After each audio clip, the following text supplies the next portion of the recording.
Welcome everyone. Thank you for coming. So we're going to talk about how to prevent and reverse type 2 diabetes if you have it. Some people still wonder about what's the difference between type 1 and type 2. Type 1 diabetes is something that begins in childhood. It's an autoimmune condition that damages the beta cells in the pancreas. And if you know someone who has a child who's been recently diagnosed with type 1 diabetes, please send them to me immediately, because there's a chance if you start early enough that they won't end up dependent on insulin for the rest of their lives. There's a test called C-peptide. C-peptide is also made by the same part of the pancreas that makes insulin. And if you're still producing any C-peptide, then you still have the capacity to produce insulin. And of course, you can test insulin levels directly. Even if they're very low, you can do a low carb diet and possibly avoid needing to take insulin for the rest of your life. And you can also do something about the autoimmune condition to slow that damage if you start early enough. But most people, when you talk about diabetes, have type 2. And so we're going to talk about a few things about that. But the most important one I like to focus on first is why. Because most people know what diabetes is. Most people know it has something to do with sugar, overconsumption of bad carbs, etc. But I see so many people that have diabetes, have been diagnosed with it, they're on meds, and they still eat way too much crappy food. They say, oh, I'm fine. I'm taking my metformin. I take my insulin shots every day, so therefore I don't have diabetes anymore. Well, we're going to talk a lot about that. But the reason it's important, and I'm glad you're here to tell other people about this, hopefully, is what happens if you just continue on that plan. What happens if you let your blood sugar remain elevated for too high for far too long? Well, you lose parts of your feet. Usually when I do this in a large group of people, I have a show of hands. How many people know someone who has diabetes and has had parts of their feet removed because of it? And someone, even in this room. Okay, we have 4 people and 3 people raised their hands. So there you go. So I'm going to go through these slides quickly because they're a little gory. But what happens is, well, for starters, there's the numbers. So, and I just updated these slides. So 2004, actually the latest statistics are 2024. So in 20 years, 71,000, now 160,000 people have foot amputations from diabetes. So you get ulcers in your feet because of the damage to the blood vessels and damage to the nerves. So when you damage the nerves, you can't feel it when you step on something and you have a wound in your foot. And when you damage the blood vessels, you can't get circulation to heal and repair that wound. So people end up with these ulcers, and then they get gangrene, and then they cut pieces of your feet off. So there's a good reason to take care of your blood sugar, get tested, do something about it so that you don't end up. I used to be married. My brother-in-law was a chemist. So Western medicine only. He took his drugs. He's fine. He was overweight, had no energy, could hardly breathe. The whole time I knew him, he wasn't interested in doing anything to, it's everything is just chemicals. And, and he had part of his feet cut off a couple of years after I met him, and died. I think he died in his late 50s. Most people die. We're going to talk about this too. Most people that have diabetes die of a heart attack or a stroke. The heart attack, cardiovascular disease is the leading cause of death, but the risk is doubled if you have diabetes. So a lot of people also end up damaging their eyes. So when you constantly damage the nerves and the blood vessels, the smallest nerves and blood vessels are in the ones most distant from your heart and your feet. And the eyes, those are very small, very important blood vessels that get damaged, causing diabetic retinopathy. In the kidneys. So we're going to go through all of these. But yeah, so 20 years ago, 5.3 million Americans had diabetic retinopathy. Now it's 9.6, almost doubled 20 years later. 1.4 million people have begun to lose their sight from diabetes. 60% of type 2 diabetics will eventually develop it. And most people don't even know they have it until it's bad and it's irreversible. So what happens is you go from normal vision to some gray spots, then they get darker, and then you become legally blind. 40% of type 2 diabetics will suffer from kidney failure. And if people once they're initially diagnosed with diabetic nephropathy, damage of the kidneys from diabetes, 5 to 7 years, they're going to end up in kidney failure on average. and remain on, and have to do dialysis for the rest of their life. 90,000 people are waiting on a transplant. It's a 3 to 5 year wait. 13 people every day die waiting.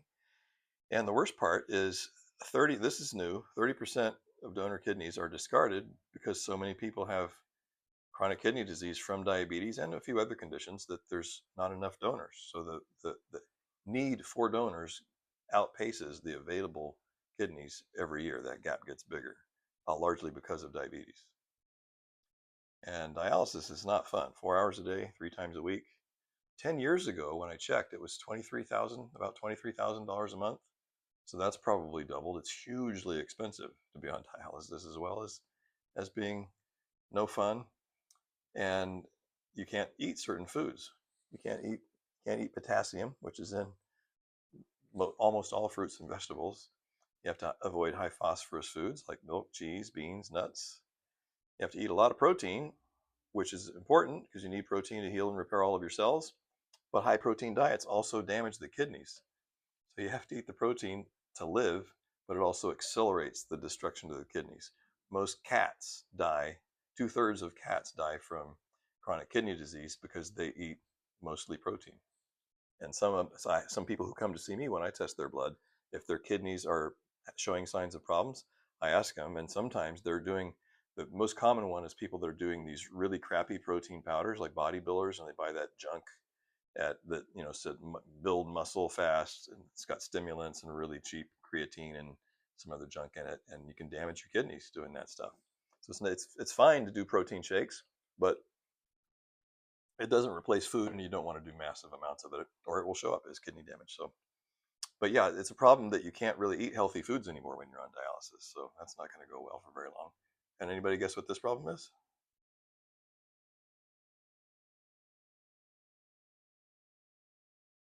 So 50% of men with diabetes will suffer from ED within 10 years of diagnosis because of the damage to the blood vessels and the nerves. 60 to 70% will have some form of neuropathy. This is usually numbness, tingling, pain in the hands and feet, usually the feet, which also can cause weakness and muscle loss. It can also cause inflammation anywhere and everywhere in your body, including in the hands and the feet, causing inflammatory damage to those muscles and nerves, or the joint and tissue. The nerve damage to the digestive tract can cause all the common symptoms of any problem in the gut. If you have a nervous gut, or the inability for your sympathetic and parasympathetic nervous system to regulate your gut, then you get indigestion, diarrhea, constipation, difficulty swallowing, etc. Poor nutrient absorption from impaired blood flow to the intestines. So you are not what you eat. You are what you swallow, and then is absorbed through the walls of your intestines into your bloodstream. So if you damage the blood vessels, the little tiny blood vessels that go to these little tiny appendages that stick into the lumen of your intestines to absorb your nutrients, it impairs absorption of nutrients. You have an increased risk of infection of the ear, nose, throat, lungs, urinary tract, vaginal dryness, dental disease. So nearly 1/3 of diabetics have severe periodontal disease. 58%. It used to be 1/3, now it's 58%. So damage to the blood vessels also causes damage to the brain, memory loss, anxiety, depression, increased risk of stroke. Diabetics have 65 and over have more than double the chance of developing Alzheimer's. High blood pressure. So if you impair the control mechanisms and damage the blood vessels, this can increase your risk of high blood pressure. 80% of 80% of adult diabetics have high blood pressure, are using medication. So people think if they're on medication, they don't have high blood pressure anymore. Well, if you stop taking the medication, you have high blood pressure. So the 80% of people either know they have high blood pressure or they're taking medication for it. And then the biggest one of all is most people with diabetes die of a heart attack or a stroke, 65 to 70%. And a lot of times they have no warning. They have double the risk versus non-diabetics, and 65 to 70% of them die from a heart attack or a stroke. Even prediabetes increases your risk of heart disease. So pre-diabetes, you're 34% more likely to die from a heart attack or a stroke, even if you're pre-diabetic. And elevated glucose, people go to the hospital, is poor prognosis. If you have a heart attack and end up in the hospital and you have elevated glucose, then you're much more likely to have a bad outcome. So pre-diabetes is blood sugar between 100 and 125, or an A1C of greater than 5.5.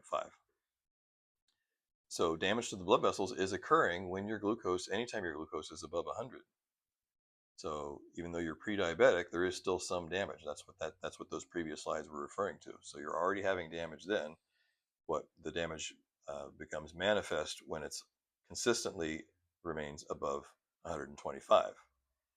And they're constantly changing these numbers too. The cutoff for prediabetes used to be 6, and then they lowered it to 5.8, and then 5.6, and now it's 5.5. And you know, it's it's good that they're doing that. A lot of times the normal lab ranges are constantly changing, and some of them go up to accommodate the sickening population. The average people are, which I can't think of the main ones that have went up recently, but the only two that have gone down are A1C for diagnosing diabetes, which is great, and they arbitrarily lowered the cutoff for cholesterol so they can put everyone on statin drugs.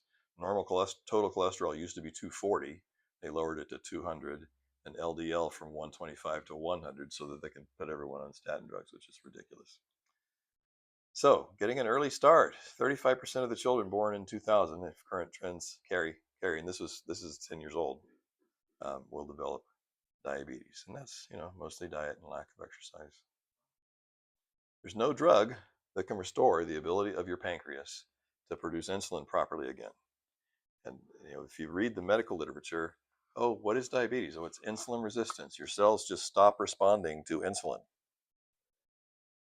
Well, why would they do that? Why would any of your cells stop responding to something that's essential for life? So insulin doesn't just its job is not to lower your blood sugar. Its job is to escort sugar from your bloodstream into cells. So your brain needs a constant supply of glucose. Your muscles burn glucose whenever you're moving your body, and insulin facilitates the movement of that glucose from your bloodstream into those cells. But it's not the job of your pancreas to regulate your blood sugar in normal situations. You eat food and you have plenty of glucose after a meal most of the time. And in between meals, there's an amount of glucose stored up as glycogen in your liver, and then slowly is converted from glycogen back into glucose in between meals. So it's your liver's job to maintain an even level of glucose if you eat a healthy diet. If you eat way too much sugar, then that's what causes your body to overproduce insulin, because you're eating too much sugar. The only reason your cells become insulin resistant because you're producing too much insulin. And what causes you to produce too much insulin is eating too many cakes and cupcakes and cookies and pies and crackers and bread and pasta and potatoes and white rice and fruit juice and soda and beer. Liquid sugars are the worst. So fruit juice is not good for anyone. Eat the fruit. Don't drink fruit juice. Eat the fruit if you want to have that fruit. There's good nutrients in fruit. But most of them are just way too sweet, especially the ones people like. Orange juice and apple juice and grape juice. You might as well just have a candy bar or drink sugar water. The effect on your glucose is going to be the same. And it's much easier to get those nutrients from other sources. Like berries. Berries have much more beneficial antioxidants and other nutrients, phytonutrients, per the amount of sugar that they have. And so they're a good fruit, in my opinion. So people have heard of metformin, glucophage, and glyburide, insulin shots. These are the most common medications for diabetes. Most people have heard of Ozempic and tirzepatide, Mounjaro, Zepbound. These are GLP-1 inhibitors. So GLP-1 is one of the main pathways that controls your appetite. So these drugs started out about 15 years ago for diabetes, and now they're being used for diabetes and weight loss because they reduce your appetite. So they make you feel full faster. And the side effect of that is it also reduces your diabetes. And so for some people that are overweight and can't, they're doing everything else that I recommend, they're eating a better diet, exercising as much as they can, and they still can't lose weight, I might even recommend that they do these drugs. A much lower dose than you typically get if you just go to a regular doctor, But there are good studies that have been out for 2, 3, some of them 4 or 5 years now that show that you can do lower doses, um, coupled with a good diet and other nutrient support for all the other things that are happening. If you do functional, I've only seen these studies at functional medicine conferences, not in the mainstream medical diet and mainstream medical data, because most people who get on these drugs don't change their diet at all. No one asks them if they're exercising more. No one does a functional analysis of their bloodstream to see if they're getting all the nutrients they need to keep their kidneys and their liver working and their vitamin D levels up and control chronic infections and all the other things. So if you do all of that stuff at once, then a much lower dose of some of these drugs can be really helpful. The problem is no one's done a study except for those that what I just described. Most people don't do that in combinations, and almost everyone else that takes these ends up either dependent on them forever, or as soon as they stop it, the weight comes right back. So, well, where does all that glucose go? So, this is what I was talking about earlier. When somebody's overweight, they're still eating their normal diet, eating bread and pasta and McDonald's and cakes and cookies and crackers and drinking orange juice and beer. Um, and they think, well, I'll just take more insulin. I'm controlling my insulin. I check it all the time. And so what does it matter? I just take more insulin. Well, where does all that glucose go? It doesn't just vanish. Insulin doesn't make the glucose disappear. It shoves it into your. When you eat it, the starch breaks down and becomes triglycerides in your bloodstream. So that's why it raises your serum triglycerides. And after it floats around, wreaking havoc, creating inflammation throughout your body, then it gets shoved. The glucose gets shoved into your cells, and the triglycerides are converted into adipose tissue. They become fat in your body. So that's why the count calories, cut fat that we heard about for so many years never worked. It made people fatter because too much sugar and starch makes you way fatter than uh, healthy fats like avocados and eating eggs and um, eating fat of even cheese. Eating fat of any kind doesn't make you as fat as too much grain, starch, and sugar. So even if you're on the best medication available, the stress on your kidneys, because you're still getting those peaks and valleys between your medication. You eat a meal, it causes your blood sugar to go up, then you bring it down with insulin, or you keep it a little bit lower all the time with metformin. When you're on meds, I think there's a slide coming up about this. When your A1C level is the diabetic level is 6.5. Pre-diabetic is 5.5. When you're on medication for diabetes, the target is 7, A1C of 7. Well, each point on the A1C scale, 6 to 7, 5 to 6, 5.5 to 6.5, increases all of the damaging effects, retinopathy, kidney damage, blood vessels to your feet, etc., by 40%. So when you're on the medication, they can't control, they can keep it regulated to 7 or 8. It's often not even 7, which means you're still getting all this damage, even when your blood sugar is sort of controlled. They can't treat it. They've done studies where they try to give you enough of those drugs to keep your A1C level down to 6 or less, and you have too big of a risk of a hypoglycemic incident that will cause you to pass out and die. So you can't really control your blood sugar to a healthy level with any medication, and the damage continues to occur. So how do you prevent diabetes? Eat less fuel and more nutrients. So counting calories and cutting fat is what we heard about since the 70s, right? And the problem with that is it makes you hungry. And the first thing a hungry person will eat for is usually a candy bar, bread, some kind of carbohydrate. And weight loss on a low-fat diet always comes back. So how come? Well, for most of our physiological existence, the primary cause of death for thousands of years was starvation. So we evolved the ability to store carbs as fat to survive periods of famine. And our basic metabolism has been around for about 2 million years.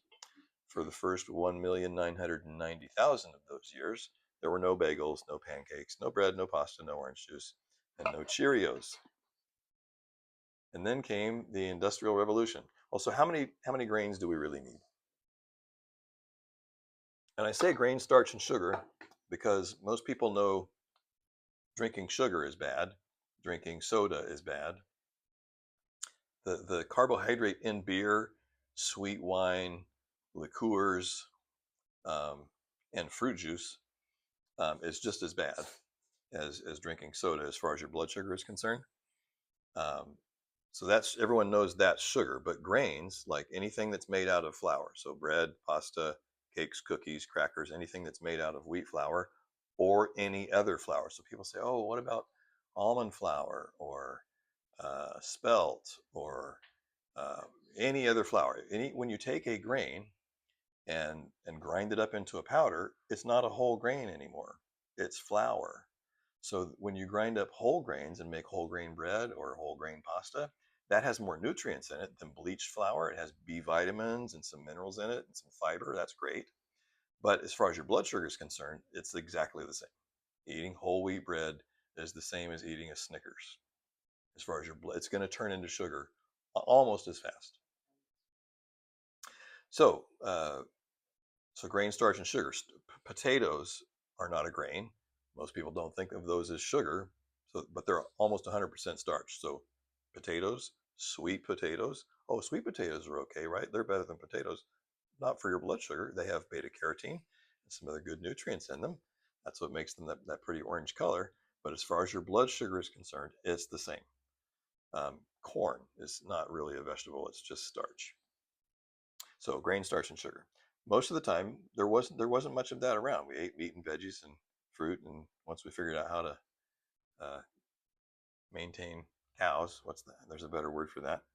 But yeah, 10,000 years ago, the agricultural revolution created cheap calories available on a massive scale, so we could not have to hunt and spend our whole lives out gathering or hunting for food, and it allowed us to create modern civilization. But around that same time was when modern disease began. There was a really great study that compared several studies that compared the diet of ancient Egyptians, the first civilization about 10,000 years ago, who ate mostly stone ground whole wheat bread, fruit, vegetables, occasionally meat, olive, safflower oil, flaxseed, sesame oils. It sounds kind of like a Mediterranean diet, right? It sounds pretty good. They compared them with the hunter gatherers that preceded them. So these are studies on, um, cadavers, basically, mummies. The Egyptians had a shorter lifespan, more clogged arteries, more obesity, particularly abdominal obesity, than the hunter gatherers. Well, that's not hard to figure out. It's because they weren't moving. They weren't moving around as much, and they probably, you know, weren't eating the best diet. Not really like a Mediterranean diet like we would think of it now. So insulin is a fat storage hormone. I talked about that already, but it actively promotes the accumulation of body fat, and it tells your body to not release any stored fat. So you're constantly, you eat a bunch of starch or sugar, it raises your blood sugar. Then the insulin hit makes your blood sugar go down too low. It makes you feel ravenous and hungry for more carbs. And that feeds this addiction. And over time, it messes up your normal feedback mechanisms. These are things like leptin, adenopectin, hormones that control your appetite. That gets disrupted by the constant cycle of elevating and uh, depressed blood sugars. So excess carbs not only make you fat, they make you stay fat. And it depresses your blood sugar. That's what I was just talking about, causing intense cravings. So anything that causes you to consume, you consume something and it causes increased cravings for more of it, is an addiction. And it tricks us into thinking that we need more of it. So hormones out of balance, I talked about that already. So it makes it very difficult to feel full and feel not like you constantly need more of it. So anytime you experience cravings, these are the same feedback mechanisms, the receptors in the brain that are triggered by eating too much sugar. Those cravings are the same ones that are involved in the cravings for heroin and cocaine when people are addicted to those things. So it's a very powerful addiction. And that's why eating a little less doesn't really do much. So I usually don't tell people this until they've come to see me. But most of you have already seen me, probably heard me say this already. So when someone actually comes to me with diabetes, I don't say this to them until I go through the whole process of doing the intake and doing their blood work, because otherwise it'll just scare them away. But what I do say is I've helped many, many, many people lower the A1C from, 10 or 12 down to 6 or less, and, drop their glucose from 3 or 400 down to 150 or less or 100 or less in about 4 months. The main way I do that is by helping them figure out how they can go 4 months without any grains, starch, or sugar. Zero. Just eat chicken and fish, meat, veggies, um, and none of the rest of that stuff. Not forever, not for the rest of your life, just for 4 months. And it works magic in 95% of people. And then and once you go that 4 months, that also gives the hormones that we talked about enough time to reset. So then you get hungry after you do this for 4 months.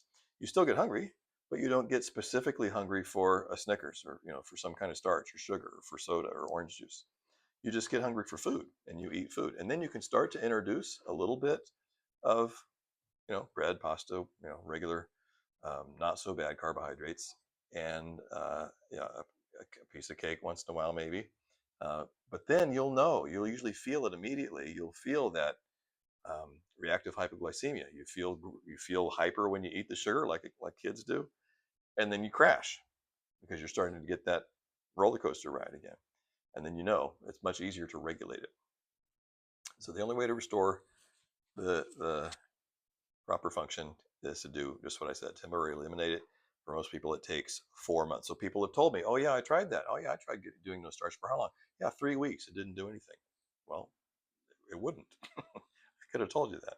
So I've had a couple people that have done it in 3 months, but most people it takes 4 months.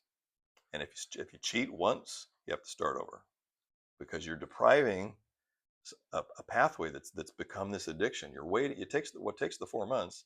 It's not like you're waiting for the glucose or the sugar to flush out of your system. That's constantly being eliminated. You're waiting for those hormones to reset. You're waiting for the insulin resistance to go away. You're waiting for your appetite suppressant hormones to go back to normal. So one book that explains a lot of what I just talked about is this one. It's an oldie but a goodie. It's been around for a long time, but it describes a lot of the stuff that I just covered so far. So know your risk factors. Get tested regularly. Do whatever it takes to keep your blood sugar and triglycerides under control without becoming addicted to drugs. So here are the risk factors. Just being over age 45 in America is a risk factor. Most people over, the risk of diabetes over 45, it's like 60% of adults. Being overweight, having a family history of diabetes or cardiovascular disease, high blood pressure, high triglycerides, and then it's diagnosed with high glucose. So what part of your body is made of carbs? What part of a chicken or a pig or a cow is made of grains or starch or sugar? Zero. All of your cells are made of protein and fat. Carbs are fuel, and you need a little bit of fuel all day long. So medical doctors are trained in the pinheads at the American Diabetes Association and the U.S. Department of Agriculture that make those food pyramids. They just recently changed it. Well, a few years ago they changed it so it's around as a plate now. But for years, up until basically 5 minutes ago, the food pyramid was the bottom of the pyramid. The biggest part was potatoes and cereal and bread, and in the text next to the triangle said eat 60% of your diet, beans and rice and bread and stuff like that, carbs basically. That causes diabetes, and that's been the food pyramid on the American Diabetes Association website for years. So that makes no sense because carbs are merely for fuel. So, and trained the medical nutritionists that tell old people to drink Ensure, and just think of your body as a bunch of chemicals and give really bad advice on how to maintain your health through the minimum nutrients to sustain life, are also trained that you have to have some starch in your diet all the time because your brain needs a continuous supply of glucose. Well, your body can make glucose out of chicken. Your body can convert protein into sugar if you need it. And if you deprive yourself, you do this 4 months with no grain, starch, and sugar, your body can burn fat directly for energy. So you don't need any carbohydrates to sustain life. The carbohydrates that people think of, you don't need any bread pot, you don't need any grain, starch, or sugar. Broccoli has carbohydrates in it. All vegetables have some carbohydrate in it. And your body can make carbohydrates from protein, and you can burn fat directly. So a little bit goes directly to your brain. Some go when you eat a standard meal. A little bit more goes to your muscles. Several bites get stored in your liver to keep you going till the next meal. All the rest gets immediately converted into triglycerides and is transported into adipose tissue and stored as fat. So some of us need a lot of grain, starch, and sugar. If you're going to go run a marathon, have a candy bar because you're going to burn that sugar immediately. Well, how much fuel do you think these activities require? Not a lot. So good carbs, vegetables, there's carbohydrates in all of these things. Nuts, seeds, some fruit, eat the whole fruit. Beans, lentils, real whole grains. So if you, how do you tell if you're eating a real whole grain? It's not a powder. You can't. It's not a flour, and you have to cook it like brown rice. Usually have to boil it. So brown rice, barley, quinoa, wild rice. These are whole grains, and they're not a flour, and you have to cook them. And then you can put other things with them, some veggies, some meat, some sauce, something like that. Curry. Not so good carbs. Almost anything made from even whole wheat flour turns into fat almost as fast as Wonder Bread.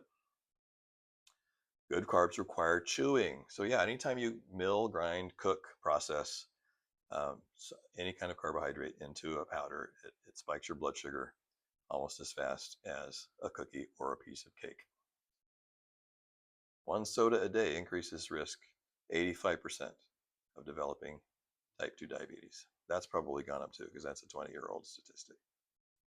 So bad carbs, cereal, white rice. There's more nutrients probably in the box of breakfast cereal than the stuff inside the box. Really bad carbs, bagels, pasta, potatoes. So this is grain, starch, and sugar.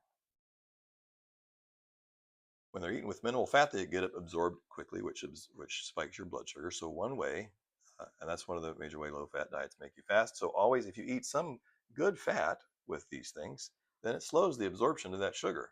It's kind of like if you rinse some greasy dishes and it slows the draining of your sink. That's what happens in your stomach. So if you dip your bread in olive oil, which healthy people have been doing for years in the Mediterranean, that oil slows the absorption, slows the release of that starch from your stomach, which therefore slows it from entering your bloodstream. And so you cannot eat too much olive oil, even no matter how overweight you are, or even if you're diabetic. You cannot eat too much avocados. If your cholesterol is really, really high, you can't eat too much cheese and too much butter, but it doesn't mean you shouldn't eat any because you're more likely to raise your triglycerides and have some of that spill over and become high cholesterol eating the standard American diet with way too much starch and sugar. So eat real food. Anybody know this book? Michael Pollan has a bunch of great books about food, and this is a nice one because it's only like 60 pages. It's short, and there's a rule on each page. And here's some of the rules: eat local, stick to the perimeter of the supermarket, don't eat anything your great grandmother wouldn't recognize as food. Cook. That's one page. Just cook. Just cook your food. Sit down with people that you like and share a meal together. It's good for your mental health. Eat slowly. Another one is don't eat anything with more than 5 ingredients. I like that one.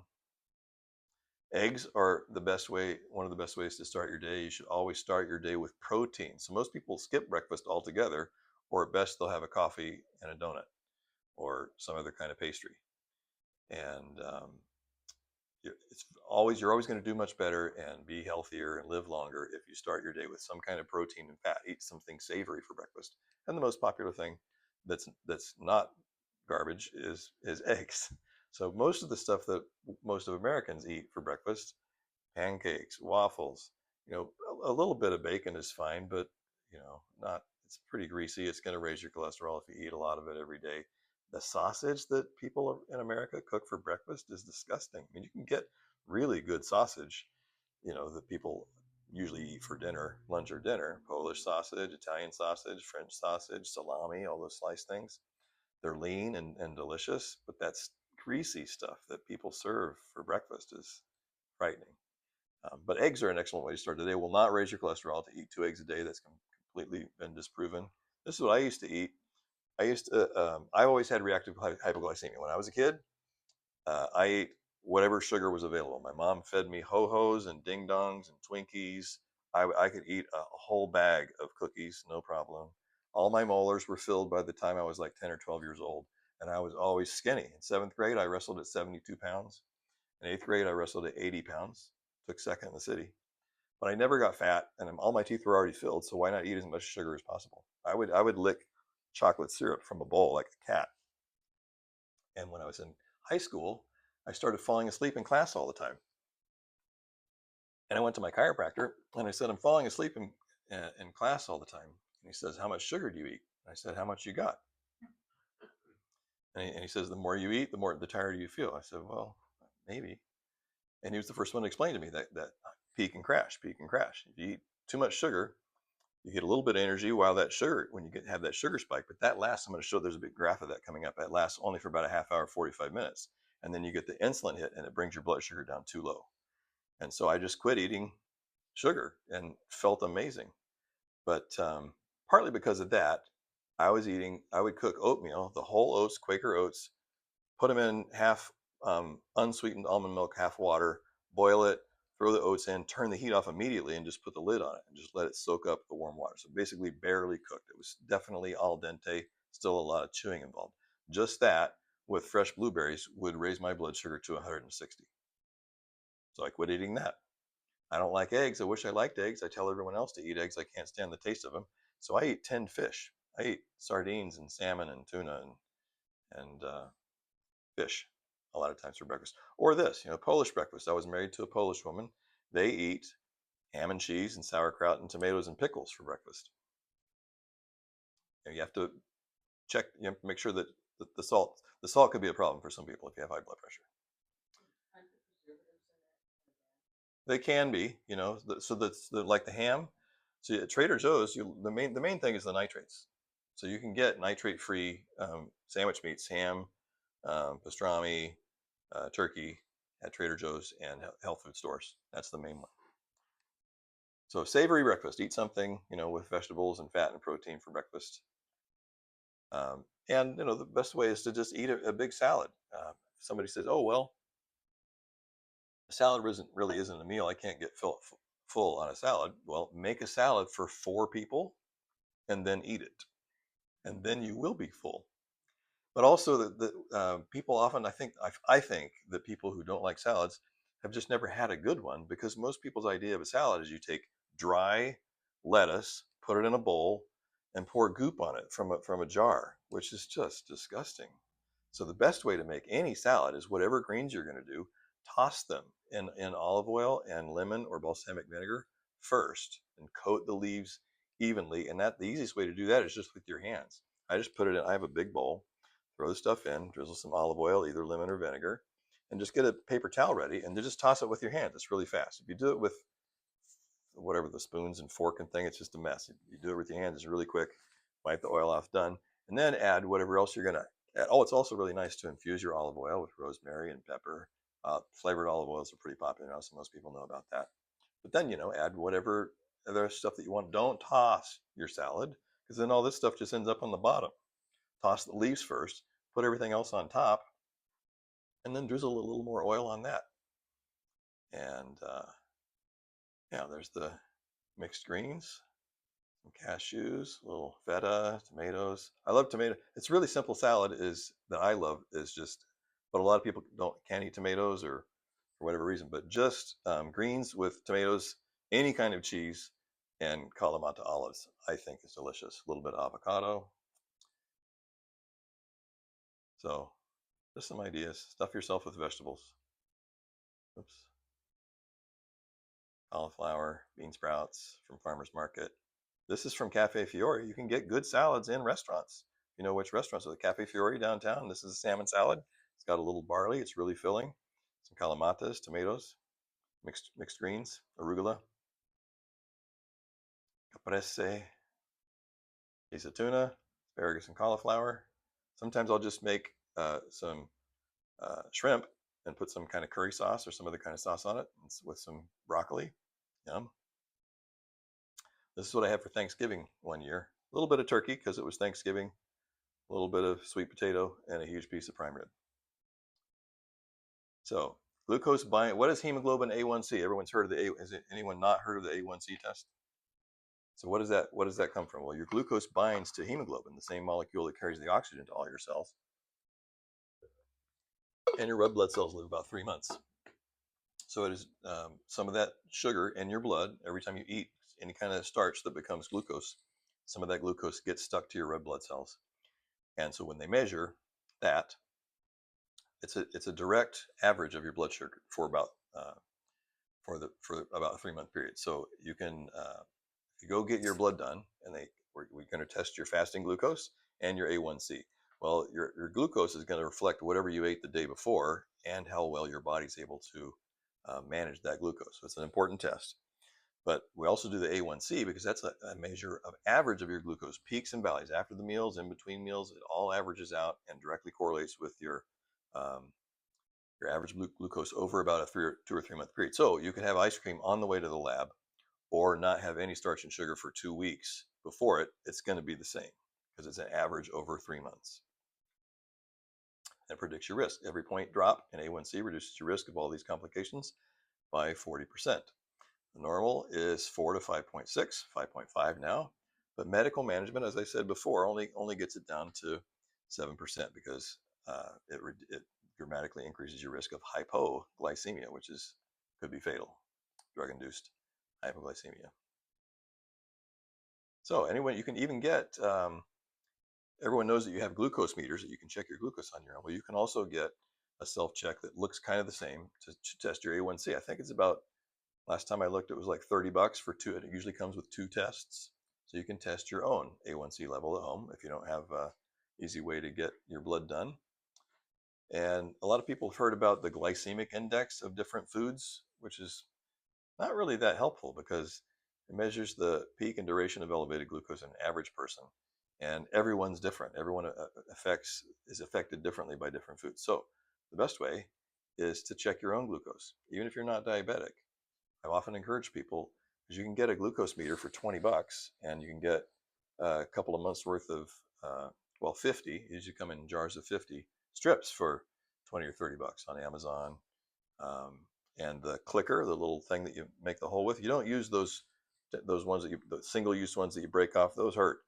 But the kits now that come with your meter have a little rotator dial thing with a needle that kind of works like a stapler, a little spring-loaded, and you can start it on 0 and just you push it against your hand and click it, and then nothing happens. And then you dial it up a notch, and you barely feel it, and then you barely feel it a little bit more. You just keep dialing it up until it makes a big enough drop that you can scoop it onto the little strip. It doesn't hurt. You don't do it on the tip, on the pad of your finger. So most people don't tell you that either. If you do it on the side, there's 1,000. This is there's 1,000 nerve endings per square inch from the tips of your finger and your lips. Is the most sensitive part of the body. Do it on the side. Adjust the little poker. It doesn't hurt. You can barely feel it. You can check your own glucose. So then you eat your favorite foods for a month and test 30 to 45 minutes later and catch this peak. Yeah, here we go. So when you eat, I'm sorry, this is such a blurry diagram. I looked even again this morning, and I'd have to remake it from scratch to make it any better because that's just the only one that's always been out there. But this is a great drawing. So how do you test your glucose? What really matters is when you test it. So if you're going to eat an average meal, some I don't know, eggs for breakfast and some bacon with some potatoes, or a sandwich, or some kind of fish with fish and rice, or some curry, Chinese food, anything like that, where you've got some average mixed meal. Blood sugar is going to go up and peak in about an hour. But if you eat, a donut and coffee, or just something really sweet, it's going to peak a little bit earlier. It doesn't really show that there, but it's going to peak more like 45 minutes. So you want to test it a little earlier, but it's also going to go up way higher. And that's what I was talking about before. Both your blood sugar and your insulin are going to shoot up. And because it's shooting up so fast, the insulin hit is going to be so big that your blood sugar, the insulin is going to stay in your bloodstream. The insulin stays around in your bloodstream for a lot longer than the sugar. The insulin is very effective at getting the glucose out of your bloodstream and into your cells, but the insulin itself remains in your bloodstream for several hours, and that depresses your blood sugar, which makes you crave sugar. It's called reactive hypoglycemia. So there's another example. So if you eat the average meal with some kind of carbohydrates in it, you get this peak half hour later, and then you get the depression that makes you crave more of that and causes the very common problem we have. If you just have a salad, it hardly raises your blood sugar at all. This is showing baseline 100. But most people, if you just eat one of those salads like I was showing with no bread, no pasta, no croutons, no goop, because all those salad dressings are usually full of sugar too. Just all you need is vinaigrette, vinegar and oil, vinegar and lemon. It's delicious if you make it right. That won't even, your blood sugar will go from 90 to 95. It hardly raises at all. And so now, has anyone heard of continuous glucose monitor? So these are pretty new. They've been around for a while, but they're really becoming more and more popular and cheaper. Used to be really expensive. And the device itself, it's just an app and this little thing you stick on your arm. The device itself is really inexpensive. What you're paying for is the service. So they charge you for 2 weeks, a month, a week. They vary. I think they're down to about $300 now. You get one that'll tell you your glucose continuously all day long, 24/7. It's constantly monitored and it records it all. And it comes with an app, so you can note, okay, today I ate this, so you can go back and see the data, and you can see what you ate that caused that. But you can see it in real time when you're eating. You eat all your favorite foods, and then you note the effect on your blood sugar from eating that food. And then you have real time, accurate data specific to you. Oh, maybe I shouldn't eat so much of that. Oh my God, really? I had no idea that raised my blood sugar. That's the best way to do it, because then you really know what's happening in your body, and you can make healthier choices. Does that little patch have a pin in it that's in your skin? I don't. They used to, but I don't think they even do now. I think it has. Do you have one? Does it have a pin?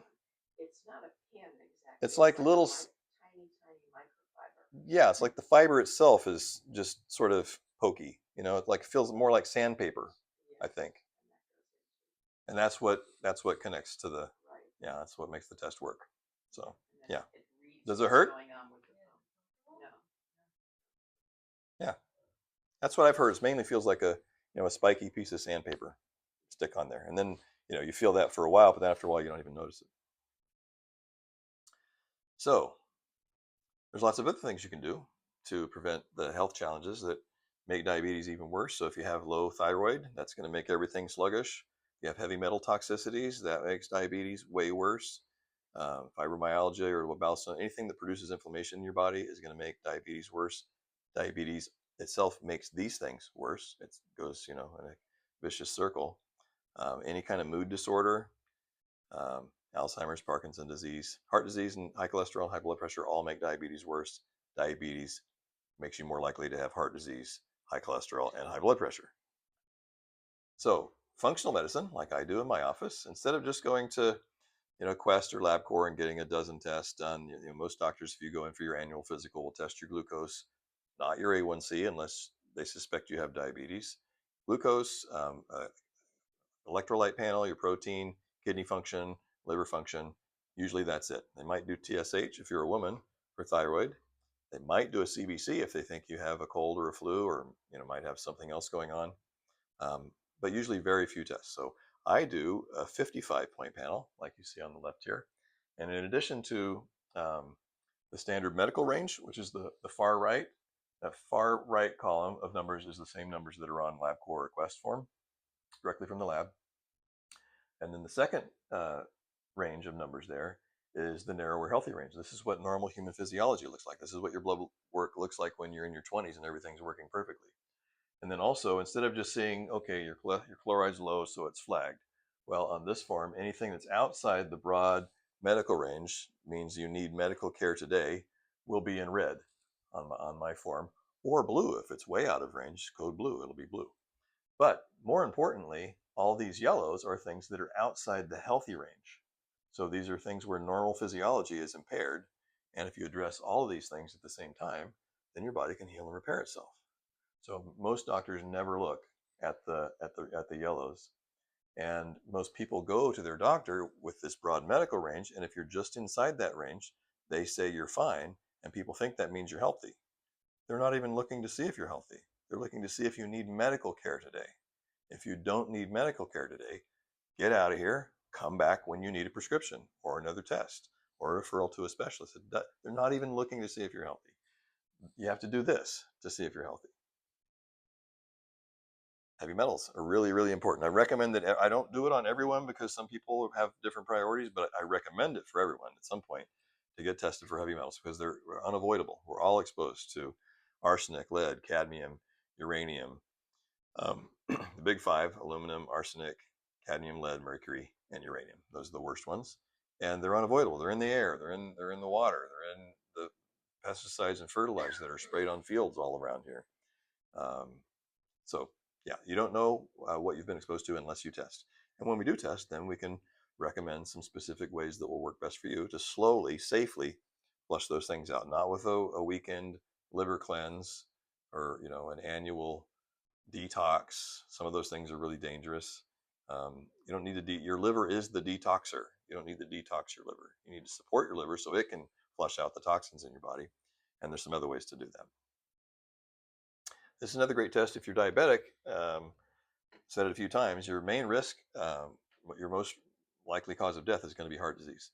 So you want to protect your heart. And a great test for that, which I've been recommending for anybody with any kind of heart disease risk, anybody who's overweight, has a family history, or currently has prediabetes or diabetes, who has AFib, any kind of risk factor, who has high stress and even slightly elevated blood pressure, I'll order this test because it predicts heart attack, congestive heart failure, stroke, transient ischemic attack, atrial fibrillation, mitral valve tear. Any cardiovascular condition will cause your heart to work harder, to struggle, and the stretch of that muscle is constantly damaging cells, wearing cells out that are then replaced with new cells. There's a constant cell turnover.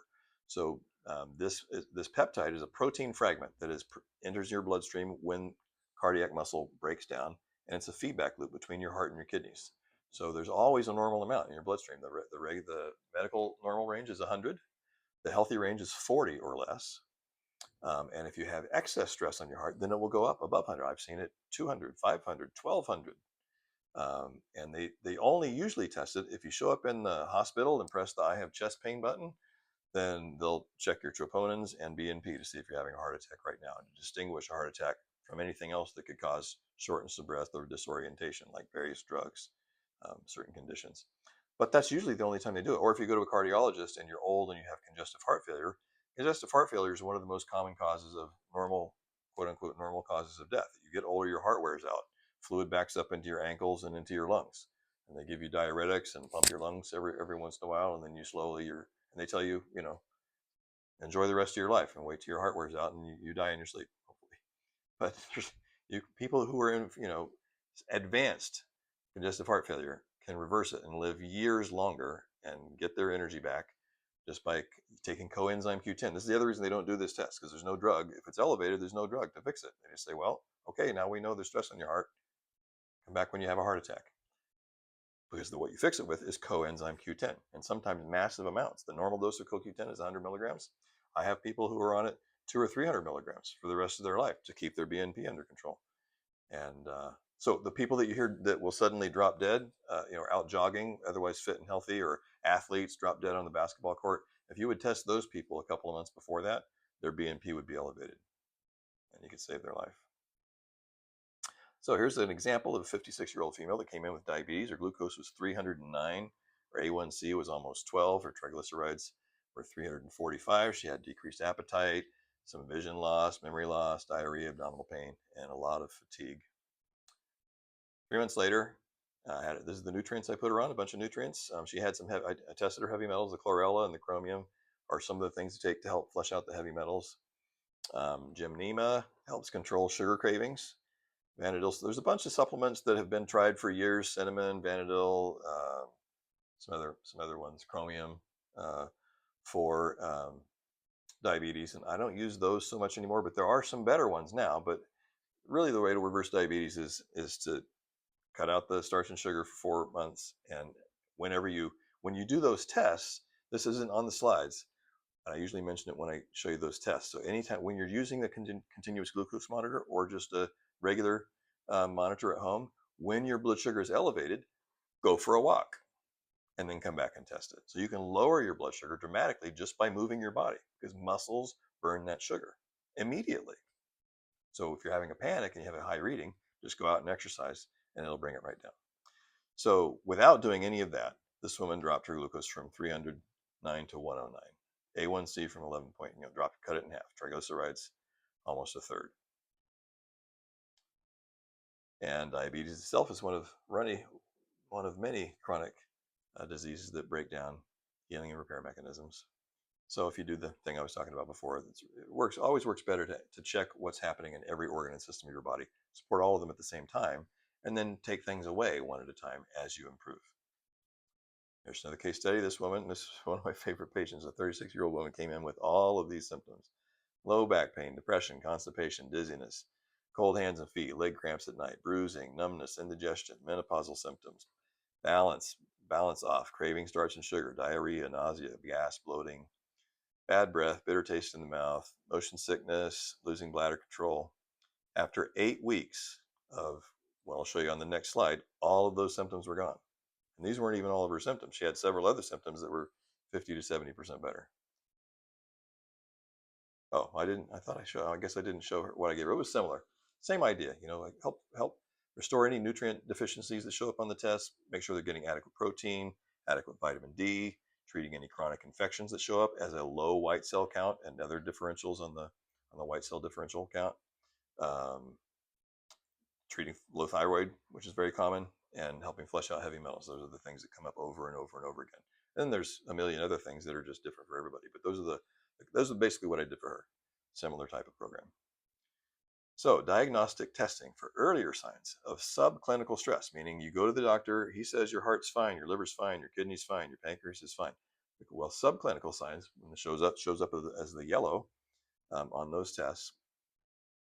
If you fix those with safe, effective supplementation and antioxidants and minerals, most people are deficient in minerals. Antioxidants help heal and repair and reduce inflammation in any part of your body. These things can change your life now and prevent you from spending your golden years drilling in bed while someone else changes your diapers. There's a takeaway visual. So, as I said before, for years, I have not used a lot of supplements for diabetes specifically, but there have been some really good ones that have come out very, very recently. I think this one came out from Designs for Health just 2 or 3 years ago. Berberine has been known and very helpful for reducing blood sugar, also helps reduce cholesterol. But the combination of all of these things, so gymnema has been around for a long time, ginseng has all kinds of effects. Cinnamon has been known for diabetes, but the combination, I've never heard of kudzu extract before or bonaba extract. They're researching Designs for Health, pretty much orthomolecular products and Designs for Health. Anytime they put out a new product, it works because they put so much research into their products and the development of them that they don't release them until they know they're going to work, until they've already tested them on thousands of people in sort of beta tests. So anyway, I have given several diabetics, and this has helped tremendously. I have a couple of diabetics that aren't even overweight. They don't look like diabetes, but even though they're already eating a good diet, and their A1C is still 6.6, 6.8, and they're exercising, they can't get it down. And this made the difference. This and a couple other things. This product just came out, so this is one of the top shelf companies' attempt to mimic Ozempic without the drugs. So there's lots of things that can influence these GLP-1 pathways that control your appetite and make it easier to reverse diabetes and lose weight. This is one of them. And then Orthomolecular just came out with this product last month, which has, there's a bunch of research on this resistant potato starch, Solnol. I don't know how it works exactly, but the combination of that and these things, it's all about these different combinations. Prickly pear, acacia gum, mulberry, and nopal leaf powder also helps control appetite, similar to the way Ozempic and Zepbound and Mounjaro drugs work. So seeing the difference that proper nutrition can make in people's lives is the most rewarding part of my practice.